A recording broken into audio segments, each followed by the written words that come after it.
extensively before approaching him. She had known about his job, his background, his desire for children, his regular habits and favorite places. She had engineered their chance meeting at the bookstore where she worked, had crafted her personality and interests to match what she knew he was looking for in a partner. What Michael had experienced as love at first sight had been, for Sarah, a carefully planned seduction designed to give her the normal life she desperately wanted. The question that emerged from these revelations was whether Sarah was a victim of a society that left no room for transgender individuals to live honestly, or whether she was a predator who had deliberately targeted vulnerable men seeking authentic love and family. The answer, like everything else about this case, was more complicated than anyone wanted it to be. Sarah had been both victim and victimizer, both someone deserving of compassion and someone whose actions had caused real harm to innocent people. In the years following the trial, Michael's case became a touchstone in debates about transgender rights, hate crimes, and the limits of legal self-defense.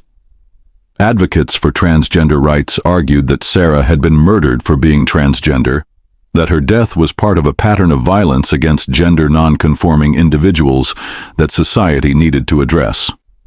But others argued that Michael had been the victim of fraud, that his reaction, while inexcusable, was understandable given the magnitude of the deception he had suffered.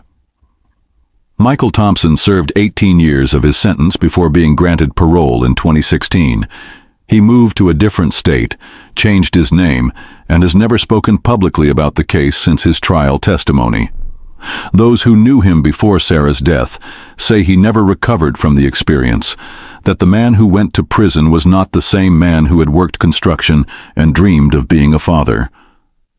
The Michael who emerged was quiet, isolated, carrying a burden of guilt and confusion that would define the rest of his life. As we reach the end of this story, we're left with questions that have no easy answers. Was justice served when Michael Thompson was convicted of murder? Was he a cold-blooded killer who used his discovery as an excuse for violence, or was he a man driven to madness by a deception so profound that it destroyed his sense of reality? And what about Sarah Martinez? Was she a victim of a society that gave her no choice but to live in deception, or was she responsible for the pain she caused to the men who loved someone who didn't really exist?